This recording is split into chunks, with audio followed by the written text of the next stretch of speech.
Deputy CM idea है ग्राम पर idea रहता है सर। किस तरह की कार्रवाई हुई है, कौन सा हॉस्पिटल है?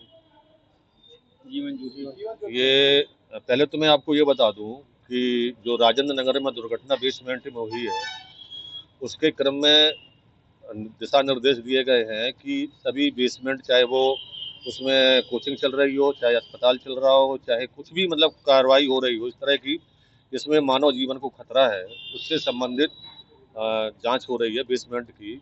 और इसी के क्रम में एक जो है सीएमओ साहब के द्वारा एक टीम गठित की गई थी अस्पतालों की जांच करने के लिए। तो आज हमारे साथ में डिप्टी सीएमओ मिस्टर मौर्य और हमारे सीओ साहब हैं, हमारी टीम है। उसके साथ में हम लोगों ने आज 2-3 अस्पतालों को देखा। एक अस्पताल जीवन ज्योति है, इसके बारे में जब हम लोगों ने यहाँ डॉक्टर साहब के साथ में जांच की तो यहाँ पर जो है मुख्य रूप से महिलाओं की का इलाज चल रहा है और भारी संख्या में यहाँ महिलाएं बैठी हुई पाई गई और अंदर एक डॉक्टर उनको देख भी रही थी। जानकारी करने में पता चला कि जो इसकी डॉक्टर हैं वो वर्तमान समय में अपने पति का इलाज दिल्ली करा रही हैं, मुंबई करा रही हैं और कई महीनों से यह अस्पताल बिना उनकी देख रेख के चल रहा है। और यहाँ पर उनके सगे भाई जो है यहाँ पर अपनी देख रेख में इस अस्पताल को चला रहे हैं। जब उनसे पूछा गया तो उन्होंने कुछ बताया नहीं और चुपचाप किसी तरह से यहाँ से भाग गए, फरार हो गए हैं। डॉक्टर साहब ने जो बताया है कुल मिलाकर के यहाँ पर अल्ट्रासाउंड भी हो रहा है, सब कुछ हो रहा है, लेकिन कोई ये बताने को तैयार नहीं है कि ये कर कौन रहा है। और सबसे बड़ी चीज़ है कि बेसमेंट में चल रहा है, बेसमेंट का में अस्पताल चलाने का कोई भी नियम नहीं है बेसमेंट में। और गर्भवती महिलाओं का इलाज हो रहा है और अस्पताल तालाब के जस्ट आगे बना हुआ है, पानी की निकास की कोई व्यवस्था नहीं है।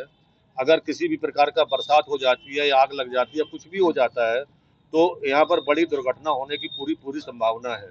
किस तरह कार्रवाई करनी चाहिए? तो यहाँ पर जो है हमारे सीएमओ साहब हैं, सारी चीज़ें देखने के बाद में हमारे डिप्टी सीएमओ साहब जो है यहाँ पर जो चिकित्सा की नियमावली है उसके अंतर्गत जो है हमारे डिप्टी सीएमओ साहब कार्रवाई करेंगे और कार्रवाई से जिलाधिकारी महोदय को अवगत कराएंगे। किस तरह कुछ लोगों को हिरासत में भी लिया गया, क्या मामला? कुछ इस तरह के दलाल टाइप के लोग लग रहे थे जो बात बात पर जो है काम में अवरोध उत्पन्न कर रहे थे। तो उनको फिलहाल पूछताछ के लिए सीओ साहब ने उनको बोला है, पूछताछ के लिए कि आगे की पूछताछ की जा सके कि जो आदमी भागे हैं या जो यहाँ से कर्मचारी भागे हैं तो उनके बारे में बताया जाए, या जो अल्ट्रासाउंड कर रहे थे तो वो कौन, किसके द्वारा अल्ट्रासाउंड किया गया। जब डॉक्टर यहाँ नहीं है तो ये सारे कार्य कौन कर रहा है।